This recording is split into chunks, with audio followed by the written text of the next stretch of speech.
guys, this is Arlene coming to you from a new area in my scrap room. I've been busy this whole weekend sort of rearranging everything and moving things around and getting ready for my Easy View desk to get delivered. And so I put my scrap desk temporarily in an area where I have some natural lighting, but I also have my natural light fluorescent lamp, so hopefully the lighting is just a little bit better. I wanted to share today a couple of products that I used with Lindy Stamp Gang to create this tag. And I haven't created a tag in a long time, you guys. I think I was having like withdrawals, like tag withdrawals, because I just absolutely love tags, but I've been making a lot of cards lately. But I had so much fun making this tag. I did not videotape making the tag, but I'm going to go ahead and explain to you guys exactly what it is that I did and what products I used by Lindy Stamp Gang. So I am just so in love, you guys, with my new Hampton Art Graphic 45 cling stamps. And here's one that is from that set. Purchased it at Michael's for like 30 or 40% off. I can't remember now. But it's Le Romantique themed, so obviously. And as you can tell, I'm completely matchy. Everything matches on this tag. And I'm really excited about this color. The color that I'm using is called Cranberry Mist Burgundy. And this is what's called an ink pot. And this is the Starburst Stains. This is a Moonglow ink pot. And this product was just added to Lindy Stamp Gang's website, so go check it out. It's awesome. You basically get the pot with the micas in it, and you just add water and color away. The cool thing about this is it's got a wide mouth, so you can use a wide paintbrush. And in the case of the tag, you can easily dip a noodle brush into it and create different effects on your projects. So when you get the ink pot, let me tell you a little bit about it. This is what it looks like. As you can see, the mica powder is in there. Okay, it's a 2-ounce pot. All you need to do is open it up, get your hot water running in your sink, and of course it's sealed for your protection, but you're just going to take that right on off. And this is what you get. And I love that it comes this way because you don't have to worry about, you know, something breaking in the mail or whatever. You can just, you know, make it on your own. And you can do other things. You don't just have to add water. In the case of my ink pots, I actually added some Mod Podge. As you can see, there's some settling at the bottom. And the reason why I did that is to thicken it up a little bit. All you just need to do is shake it up. And but there's no need for any type of additives or anything on your ink pots. You just need to add hot tap water. So you basically add hot tap water to the fill line, which is, you'll see the little threads. When it starts the threads, that's your fill line. And then you let it sit for 10 minutes and then shake it up and open it up and start painting away. What I like to do, and do I have it here somewhere, is when I shake up my ink pots, because this is anytime you have like a twisted rim jar, I like to take my paper towel, hold it like this, and then shake it up. Okay, and just be very careful when you open it up because you may get some residual stains that'll drip off the sides, and they are stains. So my hands were basically Cranberry Mist Burgundy for for overnight. It came off eventually, but just, you know, be careful when you're working with stains. And it's totally worth it because the look is just so amazing.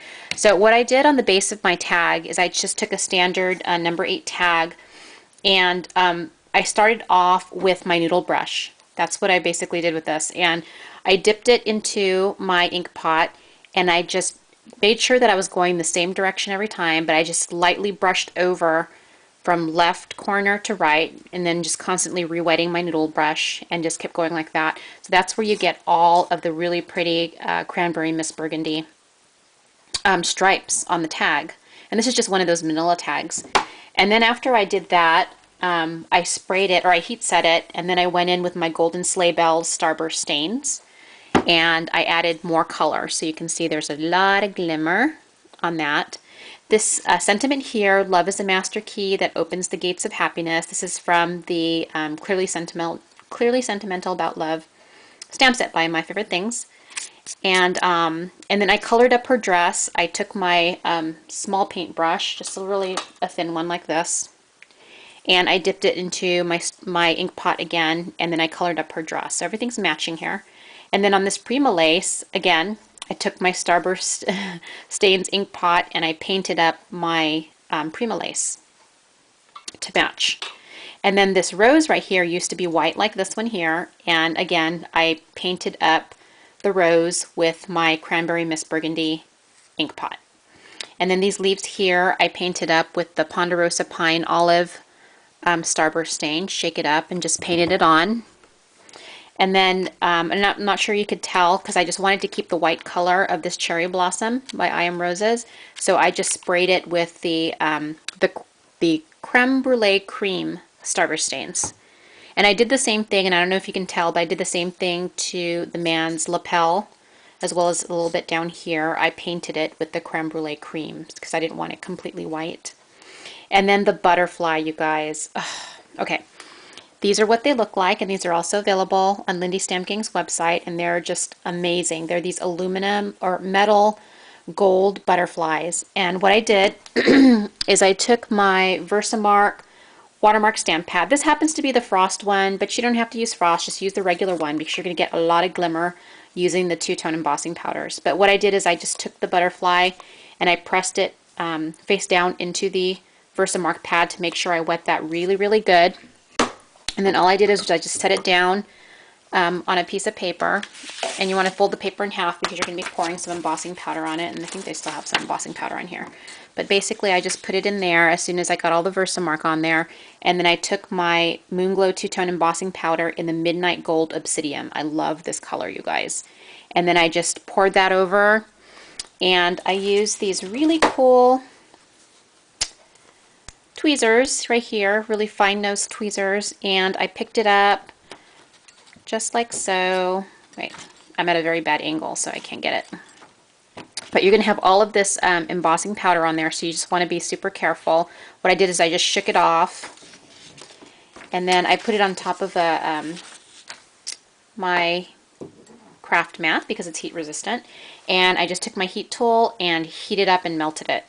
So that's basically what I did, and you get this really pretty two-tone color, and it's like black and gold. It's really pretty, or pewter and gold.